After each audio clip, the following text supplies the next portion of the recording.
सबसे बड़ा भक्त कौन? एक बार फिर देवर्षि नारद के मन में यह अभिमान पैदा हो गया कि वे ही भगवान विष्णु के सबसे बड़े भक्त हैं। वे सोचने लगे, मैं रात दिन भगवान विष्णु का गुणगान करता हूँ, फिर इस संसार में मुझसे बड़ा भक्त और कौन हो सकता है। किंतु पता नहीं श्री हरि मुझे ऐसा समझते हैं या नहीं। ये विचार कर नारद भगवान विष्णु के पास क्षीर सागर में पहुँचे और उन्हें प्रणाम किया। विष्णु जी बोले, आओ नारद, कहो कैसे आना हुआ।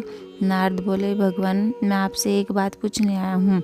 भगवान विष्णु बोले, मैं तुम्हारे मन की बात जानता हूँ नारद, फिर भी तुम्हारे मुंह से सुनना चाहता हूँ। नारद ने कहा, हे देव, मैं जीवन भर आपका गुणगान करता रहा हूँ, पल पल हर क्षण मुझे बस आपका ही ध्यान रहता है। आप मुझे यह बताइए कि क्या मुझसे भी बड़ा आपका कोई अन्य भक्त है। संसार में भगवान विष्णु समझ तो पहले ही गए थे कि नारद को अपनी भक्ति पर अभिमान हो गया है, किंतु अपने मन की बात छुपाकर वे बोले, नारद, इस प्रश्न के लिए तो तुम्हें मेरे साथ मृत्युलोक चलना पड़ेगा। नारद बोले, ठीक है भगवान, मैं मृत्युलोक चलने के लिए तैयार हूँ। भगवान विष्णु नारद को लेकर मृत्युलोक चल पड़े। धरती पर पहुंचकर दोनों ने किसान का भेष धारण किया और गांव के किनारे बनी एक झोपड़ी की ओर चल पड़े। विष्णु बोले, नारद, मेरा एक बहुत बड़ा भक्त यहाँ इस कुटिया में रहता है। आश्चर्य है, क्या मुझसे बढ़कर भी किसी की भक्ति हो सकती है। नारद के मुख से निकला, क्या वह भी मेरी तरह आपका ध्यान लगाए रहता है। आओ स्वयं ही जान लोगे। विष्णु ने कहा और उस कुटिया की ओर बढ़ गए। किसान उस समय कुटिया के बाहर अपनी गाय को बांध रहा था। उसके मुख से हरि हरि गोविंद का स्वर निकल रहा था। किसान भेषधारी विष्णु ने उसके निकट जाकर नारायण नारायण कहा तो किसान ने विनीत स्वर में पूछा, आप कहाँ से आए हैं भद्र, मेरे लिए कोई सेवा हो तो निसंकोच बताइए। किसान वेशधारी भगवान विष्णु ने कहा, हम नगर जा रहे हैं पर अंधेरा घिरने लगा है, वन में जंगली पशुओं का डर है, इसलिए रात भर आश्रय चाहते हैं। किसान ने प्रसन्न भाव से कहा, मेरी कुटिया में आपका स्वागत है। भद्र और जो रूखा सूखा घर में है, आपके लिए हाजिर है। भगवान ने मुझे आप लोगों की सेवा करने का अवसर दिया है, बड़ी कृपा हुई उनकी। बाहर दलान में एक खटिया पर दोनों को बिठाकर किसान अंदर गया और अपनी पत्नी से कहा, देवी, दो अतिथि आए हैं। किसान की पत्नी उस समय अपने बच्चों को भोजन परोस रही थी। धीरे से आते का बर्तन देखते ही बोली, घर में इतना ही आटा है और ये बच्चे और भोजन मांग रहे हैं। किसान बोला, कोई बात नहीं, हम अतिथियों को भरपेट भोजन कराएंगे, तुम बच्चों को आज कांजी बनाकर पिला देना। नारद और भगवान विष्णु ने उन दोनों का सारा वार्तालाप सुना, फिर भी परीक्षा के लिए भोजन की थाली पर बैठ गए। जब दोनों भरपेट भोजन कर चुके तो नारद सोचने लगे, सीधा साधा गृहस्थ भगवान का सबसे बड़ा भक्त कैसे हो सकता है। उधर श्री हरि ने किसान से और भोजन लाने की फरमाइश कर दी। बोले, मेरा पेट अभी नहीं भरा, क्या और भोजन मिलेगा। किसान रसोई घर में गया और जाकर पत्नी से पूछा, कुछ और भोजन बचा है क्या। पत्नी बोली, बच्चों के लिए कांजी बनाई है, बस वही शेष है। विष्णु और नारद वह भी पी गए। किसान और उसके परिवार को भूखे ही सोना पड़ा। भूखे बच्चे माँ का आंचल थाम कर उठे, माँ, नींद नहीं आ रही, मुझे बड़े जोर की भूख लगी है। पिताजी ने उन अतिथियों को कांजी भी क्यों पिला दी। किसान ने बच्चे के सिर पर हाथ फेरते हुए कहा, अतिथि को भोजन कराना स्वयं विष्णु भगवान को भोग लगाने के समान है बेटा।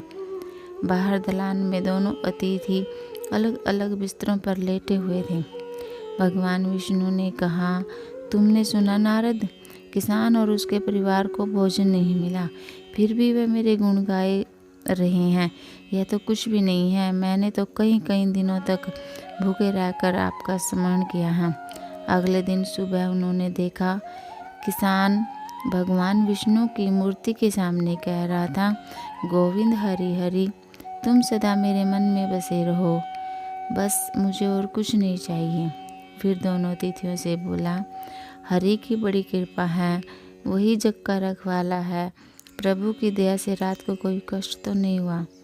जब तक आपका जी चाहे तब तक आप दोनों यहाँ रहें, मैं खेत पर जा रहा हूँ। किसान भेषधारी श्री हरि बोले, हम भी तुम्हारे साथ चलेंगे यदि तुम्हें कोई आपत्ति न हो तो। नारद और विष्णु भगवान किसान के साथ उसके खेत पर गए। किसान बोला, यही है अपना खेत, अब मैं अपना काम करूँगा। गोविंद हरि हरि। नारद बोले, तुम तो सत्पुरुष हो, भगवान के बड़े भक्त हो, हर घड़ी उनका नाम लेते रहते हो। किसान बोला, अरे कहाँ, काम से जब भी थोड़ा बहुत समय मिलता है तभी उनका नाम लेता हूँ। नारद ने पूछा, कब कब मिलता है समय? किसान बोला, सुबह उठता हूँ तब, रात को सोता हूँ तब, और दिन में जब भी काम से समय मिल जाए। ओ समझा, नारद के मुख से निकला। दोनों जब किसान से विदा लेकर चले तो नारद ने व्यंग्यात्मक स्वर में कहा, आपने सुना भगवान, वह सुबह शाम 2 बार ही आपका स्मरण करता है, जबकि मैं हर समय ध्यान करता हूँ, फिर भी आप उसे महान भक्त बताते हैं। नारद की बात सुनकर श्री हरि चुप रहे, किंतु मन ही मन उन्होंने कहा, कारण भी जान जाओगे नारद। विष्णु ने एक कलश को तेल से लबालब भरकर नारद को दे दिया और बोले, नारद इसे अपने सिर पर रखकर बिना हाथ लगाए सामने वाली पहाड़ी तक ले चलो।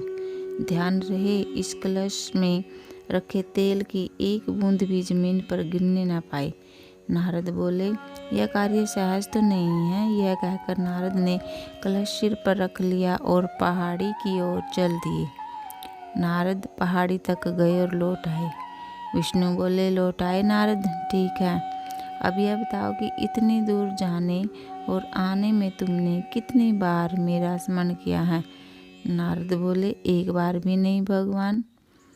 करता भी कैसे? मेरा सारा ध्यान तो तेल और कलश की तरफ लगा हुआ था। श्री हरि बोले, तब तुम ही सोचो, वह किसान दिन भर कठिन परिश्रम करता है, फिर भी 2-4 बार मेरा स्मरण जरूर करता है, और तुम एक बार भी मेरा स्मरण नहीं कर पाई। विष्णु की बात सुनकर नारद के अंतर्चक्षु खुल गए। वह श्री हरि के चरणों में गिरकर बोले, मान गया प्रभु, जो संसार के झंझटों में रहकर भी आपका स्मरण करते हैं, वे ही सबसे बड़े भक्त हैं।